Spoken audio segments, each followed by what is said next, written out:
자, 지난주에 이어서 상징을 살펴보겠습니다. 식물 상징이 있고, 그리고 우리 신체 상징이 있고, 여러 가지 상징들이 있는데, 오늘은 그 중에서도, 지난주는 동물 상징을 살펴봤죠. 오늘은 식물 상징, 그리고 신체 상징에 대해서 살펴보겠습니다.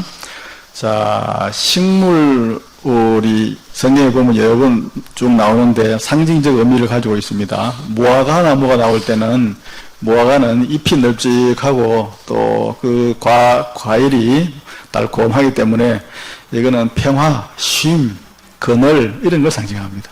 무화과 나무가 나올 때는 주로 이런 것들을 상징한다. 편안하게 쉬는 거, 이런 개념을 떠올리는 나무가 무화과 나무다 하는 거죠. 이 무화과 나무는 참고적으로 이스라엘에서는 2번 열매가 맺히는데, 보통 이 과일나무가 한 번 맺히잖아요, 가을에. 그런데 이거는 2번 열매가 맺혀요.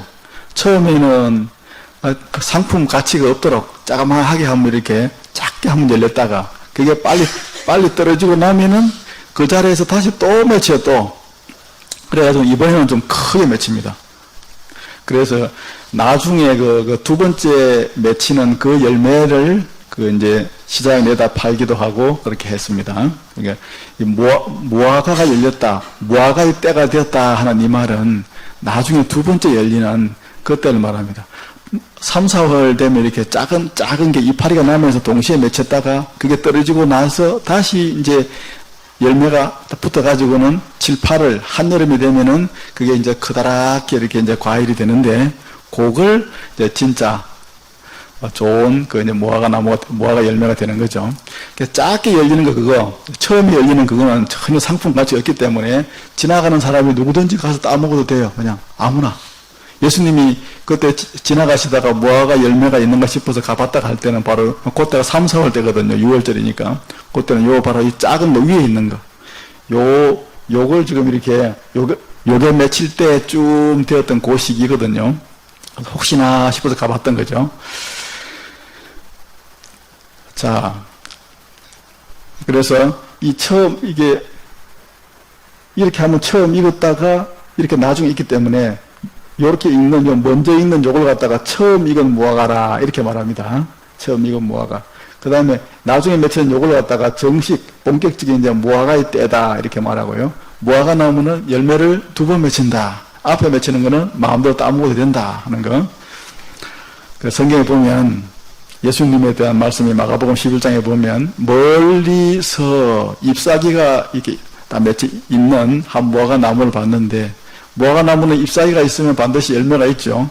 처음 열매가 있든 나중 열매가 있든 하여튼 잎사귀만 나면 열매가 나니까, 무화과 나무를 보시고 혹 그 나무에 무엇이 있을까 하여 가셨더니 가서 보신즉 잎사귀 외에는 아무것도 없더라. 이는 무화과의 때가 아니었기 때문이다. 아직 7월달, 8월달 본격적인 무화과의 때가 아니었기 때문에 무화과 나무가 열매가 없었던 것이다 하고 마가가 이야기를 했습니다만은, 사실은 그런 본격적인 제대로 맺힌 아주 큰 열매는 없어도 작은 열매는 있어야 되는데, 누가 따먹었든지 먼저, 원래 거기에는 안 맺혔든지 하여튼 나무에 무화과 열매가 없었더라 하는 이야기를 저렇게 하고 있는 것입니다.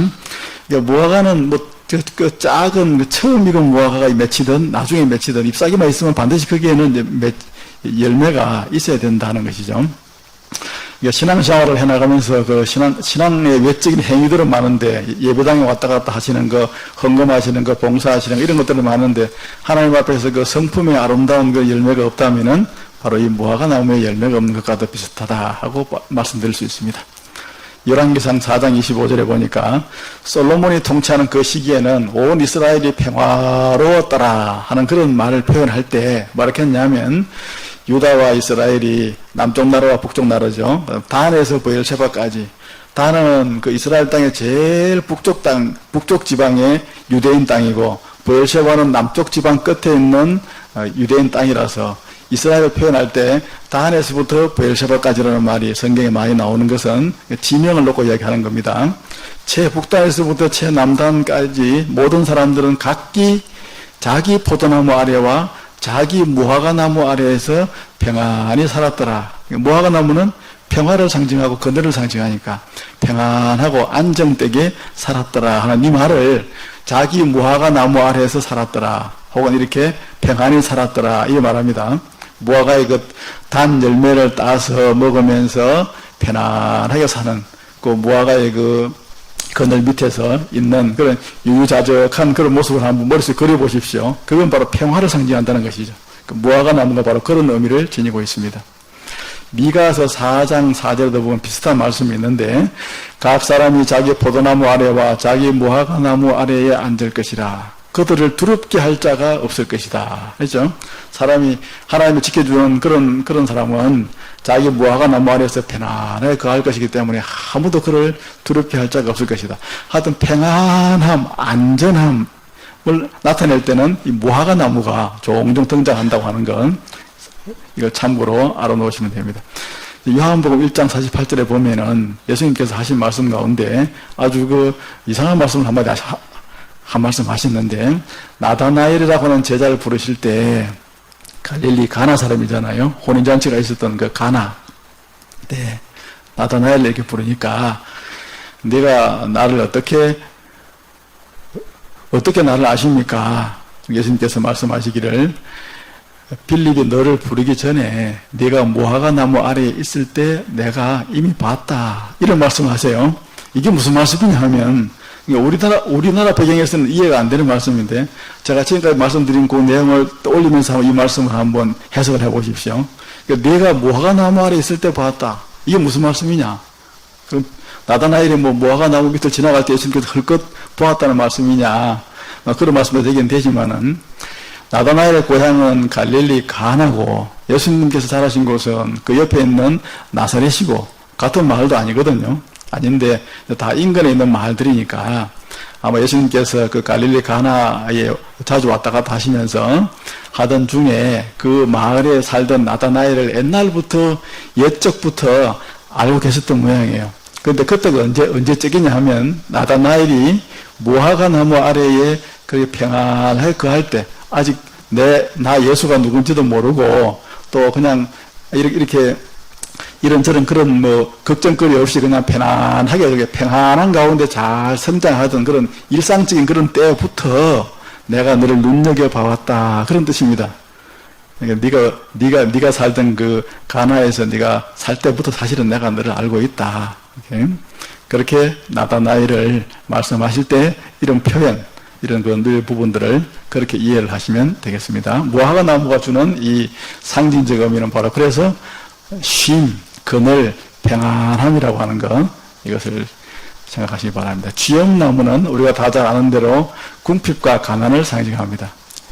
위에가 나무, 밑에가 이제 쥐엄나무 열매지, 이게 이제 익으면 이렇게 이제 새까맣게 되는데, 이거는 가난한 사람들이 죽을 끓여서 먹기 때문에, 이스라엘이나 우리 땅이나, 이런 환경이 비슷하다고 볼 수 있죠. 빈군기에 죽처럼 삶아 먹었고, 또 돼지들이 이렇게 야생에서 키우는 그 돼지들한테도 주던 그런 음식이기도 했습니다.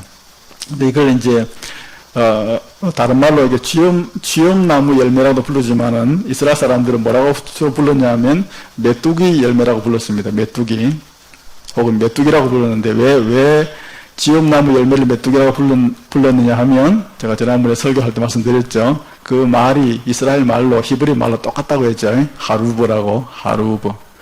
그래서 이게 이스라엘 사람들은 그냥 나 메뚜기 먹었다 하는 이 말은 실제 메뚜기를 먹었다는 말이 아니라 하루브 나무, 쥐엄나무 열매를 먹었다라고 이렇게 하는 표현을 그렇게 종종 사용했습니다. 이 쥐엄나무 열매 이것도 약간 달달하기 때문에 이걸 잘 이렇게 익혀가지고 불에 졸여가지고 시럽을 만들기도 했는데 그것도 이스라엘 사람들은 꿀이라고 이렇게 표현을 했습니다. 실제 야생에서 벌들이 만드는 것도 꿀. 지옥나무 열매를 가지고 시럽을 만든 것도 꿀. 그 다음에 종려나무 열매를 가지고 그렇게 시럽을 만든 그것도 꿀. 이스라엘 사람들은 그 세 가지를 다 꿀이라고 이렇게 표현을 했는데 그 세 가지 가운데 가장 일상적으로 사람들이 보통 나는 꿀 먹었다라고 할 때 그 꿀은 종려나무 열매를 만든 그 시럽을 그렇게 표현했다고 말씀드렸죠. 거기는 야생 벌꿀은 아주 귀한 그런 곳이기 때문에 그렇습니다. 마태복음 3장 4절 우리가 살펴봤던 부분인데 세례 요한은 음식을 먹을 때 메뚜기와 석청이었다 이러는데, 저 메뚜기는 세례 요한이 외치던 그 광야는 이 메뚜기가 다니는 그런 곳이 아니죠. 거기는 그 야생이기 때문에 그 뭐 곡식이 있는 곳도 아니고 늘 바짝 말라 있는 그런 곳이고, 메뚜기는 아마 여리고 인근 그쪽에 있는 야생 지역에서 자랐을 아마 지엄나무 열매였을 것이다라고 보고요. 그다음에 석청은 저 석자가 돌석자거든요. 돌석자. 그러니까 돌틈 사이에서 만드는 그런 꿀이라는 의미로 되어져 있는데, 이거는 우리가 성경을 번역할 때 우리 옛날 어르신들이 번역하시면서 이스라엘의 상황을 조금 이렇게 반영을 하지 않고 우리가 좀 더 쉽게 이해하도록 한다고 번역한 것이 석청인데, 오히려 이게 번역이 잘못된 거예요. 그러니까 원래 원 의미는 덜꿀입니다. 덜꿀, 야생 덜꿀인데, 우리나라 사람이 생각하면 야생 덜꿀이라고 하면 당연히 그냥 파이텀에 이렇게 벌들이 막 왕왕왕 해가지고 만들어 놓은 그 꿀이니까 우리말로 써서 그냥 석청이라고 하자. 그리고 그렇게 번역한 거거든요. 그러니까 돌틈 사이에 있는 그런 꿀이라는 의미가 원어에는 전혀 없어요.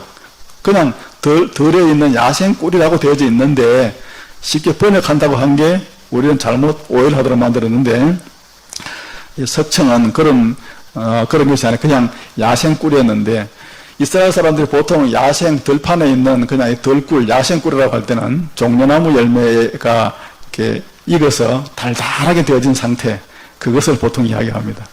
세례 요한이 실제 메뚜기를 잡아먹고 꿀을 먹었다는 것이 아니라, 그 단 꿀을 뭔 재주로 그렇게 매일 먹고 살겠습니까? 구하기도 어려울 뿐만 아니라 속이 달여서도 못 먹죠. 아주 검소하게 한 것입니다. 하루브라고 하는 지엄나무 열매를 먹었고, 종려나무 열매를 주워 먹으면서 돌틈 사이에서 익은 그런 그 종려나무의 그 아주 그 잘 익은 그 상태의 그 열매를 먹고 살았다 하는 검소한 그 삶을 표현한 것인데, 잘못 오해하는 부분이 있습니다. 탕자가 돼지들이 먹는 쥐엄 열매로 배를 채우고자 했다 했죠. 쥐엄 열매는 사람이 먹기보다는 아주 가난할 때 사람들이 먹든지 평상시에는 돼지가 먹든지 그런 걸 한 거죠. 종려나무는 히브리 말로 다말이라고 합니다. 다말. 사람 이름도 다말이 많잖아요. 여자 이름이. 종려나무는 그 열매를 많이 맺히거든요. 아주 단 열매를. 그래서 자기 딸의 이름을 다말이라고 지어줄 때는 아기를 많이 낳아서 집안을 갖다 부흥시켜라 하는 그런 의미로 이름을 다말이라는 이름이 구약 성경에 보면 많이 나옵니다. 그래서 그 종려나무는 그 나무의 그 의미처럼, 이름의 의미처럼 다산과 풍요로움을 상징합니다. 제가 성교순례 갔을 때 그 종려나무 열매 직접 사서 먹어봤는데 정말 달더라고요. 정말 달아. 너무 달아서 이제 그걸 조금 잔뜩 사가지고 와가지고 교회에서 조금 이렇게 인사를 했는데 참 맛있더라고요.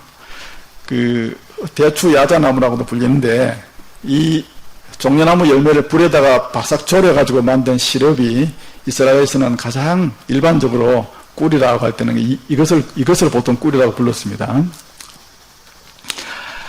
야생 꿀은 열매가 나무에서 떨어져서 들판에서 자연적으로 익게 되면 달콤한 그 시럽 형태가 되기 때문에 이것을 야생 꿀이다 이렇게 표현을 했습니다. 물론 벌들이 만든 꿀도 꿀이고요. 예. 그러나 그건 워낙 귀한 것이기 때문에 보통은 이 종려나무 열매를 꿀이라고 표현했다고 하는 것은 우리 문화적 배경에서는 전혀 알 수 없는 그런 내용입니다. 자, 마태복음 3장 4절, 요한이 먹었던 것 중에 석청이라고 하는 것, 야생꿀, 종려나무 열매일 확률이 아주 높습니다. 출애굽기 3장 8절에 보면 하나님께서 뭐라고 말씀하시냐면, 내가 내려가서 그들을 그 땅에서 인도하여 아름답고 광대한 땅, 젖과 꿀이 흐르는 땅으로 내가 그들을 데리고 가리라. 이렇게 말하는데, 젖과 꿀이 흐른다. 이게 무슨 말이냐, 이게 대체. 젖과 꿀이 흐른다. 그냥 우리는 풍요로운 땅이다라고 이해하는데, 도대체 그럼 구체적으로 뭐가 풍요롭단 말이냐? 이 젖이 흐른다, 이 말은 양들이 아주 그냥 왕성하고 막 많은 양들이 그냥 건강하게 잘 자라서 이렇게 젖을 막 내뿜는 그걸 말하겠죠. 이게 지금으로 말하면 양들이 잘 자라는, 양과 염소가 잘 자라는 우리식으로 말하면 축산업이 잘 되는 그런 곳이라고 볼 수 있겠죠. 양들이 잘 자라는 땅. 그럼 꿀이 흐른다. 이거는 야생 그 돌틈에 있는 그 벌들이 만들어 놓은 그 벌집에서 나온 그 꿀이 흐르는 그런 것이라도 볼 수 있지만, 우리 이런 문화적 배경에서 본다면 종려나무 열매가 온 땅에 가득한 그런 곳이라고 볼 수 있기 때문에 과일나무가 잘 자라는 열매를 잘 맺히는 땅이라고 하는 그런 의미가 있습니다. 그러니까 적과 꿀이 된다는 말은 양과 염소가 잘 자라고 과일나무가 잘 자라서 온 땅이 풍요롭다 하는 그런 의미로 하나님께서 적과 꿀이 흐른다 이렇게 표현한 겁니다. 그러니까 이스라엘 사람들이 쓰는 그 용어나 그 문화적 배경을 우리가 이해를 하면 이런 말씀들을 정확하게 해석을 우리가 할 수 있습니다. 창세기 38장 6절에 보면 유다가 장자 엘을 위하여 아내를 데려오니 그의 이름은 뭐죠? 다말이죠. 다말. 아이를 많이 낳아라 하는 그런 의미로 종려나무 열매라고 이렇게 표현한 것입니다. 다산과 풍요를 상징하는. 그 다음에 포도는 기쁨을 상징하죠. 우리 알다시피 포도는 포도주를 만드는 거니까.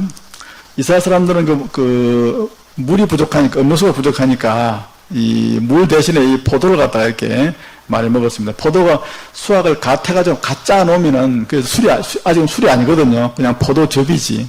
그 상태로 이제 점점 놔두면 이제 발효가 돼서 나중이 되면 이제 술이 되고 술이 지나서 독주가 되고 이제 그렇게 점점 변해가는 거죠. 그래서 이제 이 여름철이 지나고 난 다음에 그렇게 물이 부족한 그때에 수확한 포도즙은 갈증을 해소하는 기쁨을 상징했습니다. 그래서 기쁨의 날, 안식일이나 결혼식이나 6월절에는 반드시 포도주를 사용했습니다. 포도주를 이렇게 먹으면서 그렇게 기쁨을 나누었죠. 마태복음 26장 28절에 예수님께서 말씀하시기를 내가 포도나무에서 난 것을 포도주죠. 이제부터 내 아버지의 나라에서 새 것으로 너희와 함께 마시는 날까지. 이 날이 대체 그러면 무슨 날이냐? 예수님께서 오셔서 온 구원받은 백성들과 더불어서 장차 이제 기쁨을 나눌 그 제회의 날이죠. 그러니까 기쁨의 날이라고 하는 것을 표현할 때 포도나무에서 난 것을 함께 마시는 그 날이라고 표현하고 있습니다. 요엘서 3장 18절에 보면 장차 메시아의 때가 되면 재림하시면 온 이스라엘의 산들이 포도가 넘쳐가지고는 거기에서 단 포도주가 그냥 포도에서 줄줄 떨어질 것이다. 아주 큰 기쁨의 날이 올 것이다 하는 그런 의미를 이렇게 표현한 것입니다. 단 포도주를 떨어뜨릴 것이다. 포도는 기쁨을 상징하고 있다 하는 걸 생각하겠습니다.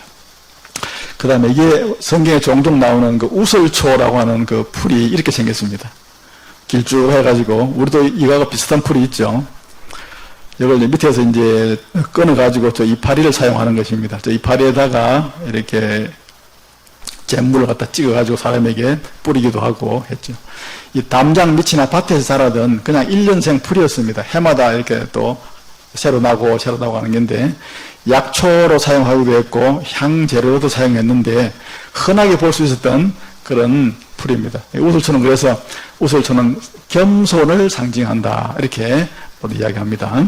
그래서 이 민수기 19장에 보면은 어떤 말씀이냐면은 하나님께서 이스라엘 백성들이 이제 1년에 이렇게 3번씩 예루살렘을 방문하는데 예루살렘을 방문을 이렇게 하는데 방문하던 그 방문객이 만약에 사람의 시체를 만지거나 시체에 접촉이 되어지는 수가 있거든요. 올라오다가 무덤인 줄 모르고 무덤 위를 갖다가 이렇게 걸어왔든지 안 그러면은 사람의 뼈가 이렇게 야외에 널려져 있는데 그걸 모르고 지나왔던가. 그래 발이나 손이나 몸에 시체가 닿으면 성전에 들어와서 제사를 못 드렸어요. 왜냐하면 부정해지니까 사람 몸 자체가. 시체를 만지면 부정해지거든요. 그런 경우를 대비해서 어떤 제도를 만들었냐면 그런 사람들을 부정함을 깨끗하게 순식간에 깨끗한 상태로 만들어주는 특별한 그런 한 방법을 마련하시는데 그게 뭐냐면 암송아지를 갖다가 붉은색 암송아지를 갖다 한 마리 이렇게 죽입니다. 죽여서 그 암송아지를 싹 태워요. 태워가지고 그 암송아지 그 재를 갖다가 모아가지고 재에다가 이제 물을 섞어서 잿물을 만들어요. 그 잿물 그걸 가지고 깨끗하고 정결함을 먼저 입은 사람이 레위인이 됐건 제사장이 됐건 일반 사람이 됐건 그 사람이 그런 부정한 상태에 있는 사람한테 뿌리면 그 사람이 일정 시간이 지나면은 깨끗하고 정결한 사람이 되어져서 성전에 가서 하나님을 만나 뵙고 제사를 드릴 수도 있는 그런 상태가 되어지는 그런 독특한 제도가 구약 성경에 있었습니다. 자, 그 부분을 이야기를 할 때, 그 잿물을 뿌릴 때 뭘 사용했느냐 하면, 바로 이 우슬초라고 하는 이 담장에서 나던 이 풀을 사용한 것입니다. 겸손을 상징하기 때문에. 자, 그래서 정결한 자가 민수기 19장 18절에 보면 우슬초를 가져다가 그 물을 찍어서 장막과 그 모든 기구와 거기에 있는 사람들에게 뿌리고, 또 뼈나 죽임을 당한 자나 시체나 무덤을 만진 자에게도 뿌려서 그들을 정결하게 해라 하는 이 말씀이 여기에서 이렇게 나오는 이것이 바로 그 말씀을 말한 겁니다. 그 할 때 사용한 풀이 우슬초다 하는 거죠. 시편 51편에 보면은 다윗이 바세바와 이렇게 간음한 이후에 나단 선지자가 와서 책망을 하니까 다윗이 회개했거든요. 회개하면서 쓴 시가 시편 51편인데 그 뭐라고 말하고 있냐면, 하나님 우슬초로 나를 정결하게 해 주옵소서 하는 표현이 나옵니다. 이게 무슨 말이냐? 요 위에 있는 요 말씀입니다. 우슬초로 그 잿물을 갖다가 이렇게 그 잿물에 우슬초를 담가가지고 저한테 좀 뿌려서 저의 이 더러움을, 시체를 만진 사람의 더러움이 순식간에 깨끗해지듯이 나의 이 더러움이 깨끗해지게 해 주옵소서 하는 그런 의미로 다윗이 이런 표현을 하고 있는 것입니다. 다윗의 시편 51편은 민수기 19장에 나오는 붉은 암송아지 잿물의 내용을 이해를 하고 우슬초를 이해를 하실 때 이 내용이 제대로 잘 이해될 수 있죠. 그렇게 하면 내가 정하리이다. 나의 죄를 씻어주소서. 내가 눈보다 희리이다 할 때 바로 이 우슬초가 그렇게 사용되어졌다고 하는 거. 자, 사람의 신체 상징을 보겠습니다. 성경에는 이 눈을 갖다 표현할 때 눈이 뭐 좋다, 눈이 나쁘다, 눈이 약하다, 부드럽다 할 때 눈은 사람의 마음으로 봤습니다. 마음은 사람의 속에 있기 때문에 겉으로 드러났을 때 표현할 때는 저 사람은 마음씨가 욕심이 많다 하는 것 같다 그렇게 표현하지만 이스라엘 사람들은 눈이 악하다 이렇게도 표현했습니다. 그러니까 우리하고는 약간 다르죠. 우리는 뭐 눈이 악하다 그런 말 잘 안 하잖아요. 눈이 예쁘다, 눈이 잘생겼다, 못생겼다 말을 해도 이 눈 자체를 갖다가 탐욕이 시작되는, 사람의 욕망이 시작되어지는 이 마음으로 봤습니다. 마음. 그러니까 모든 욕심은 눈으로 보는 데서부터 시작된다. 그렇게 본 것이죠. 저 사람은 참 좋은 눈을 가졌다. 선한 눈을 가졌다. 눈이 참 선하다. 눈이 참 좋다. 이런 말은 눈매가 예쁘다는 말이 아니고 마음씨 가운데서도 욕심이 없다. 사람이 참 욕심이 없이 살아간다 하는 그런 의미로 썼습니다. 반대로 눈이 악하다. 눈이 나쁘다. 이런 표현은 욕심이나 탐심이 많다 하는 그런 의미로도 사용했습니다. 창세기에 보면 29장에 보면 야곱이 라헬과 레아를 만났을 때 라헬을 선택을 하죠. 레아는 보니까 시력이 약하고 라헬은 곱고 아리따우니 야곱이 라헬을 더 사랑했다 이런 말하고 있습니다. 자, 저기서 레아가 시력이 약했다 하는 말씀은 눈이 악했다라고 하는 말하고는 약간 다른 표현이긴 한데, 그것은 시력이 약했다는 말은 두 가지 의미로 해석이 가능합니다만은 눈이 이렇게 좀 좋지 않았다 그런 의미로 욕심이 좀 많은 사람이었다 하는 이런 뜻으로 해석할 수도 있고, 또 다르게도 됩니다만은 라헬은 용모가 곱고 아리따웠다. 그래서 아무래도 야곱은 용모가 곱고 아리따운 라헬을 자기 아내로 선택을 하게 되어집니다. 마태복음 6장 22절에 보니까 눈은 몸의 등불이다 하는 말씀이 나오죠. 그러니까 내 눈이 성하면 온 몸이 밝을 것이다. 아주 비유적인 말씀인데, 눈은 마음, 몸은 우리의 인생입니다. 인생. 그 두 가지를 비유한 것입니다. 자, 눈은 사람의 마음이라고 하는 것은 인생을 밝히는 등불과 같다. 그 사람의 눈이 성하면 그 마음 가운데 탐심을 버리고 욕심을 버리면 온 그의 인생이 환하게 밝게 될 것이다 하는 그런 의미를 예수님께서 말씀하실 때 눈과 몸을 가지고 말씀을 한 것입니다.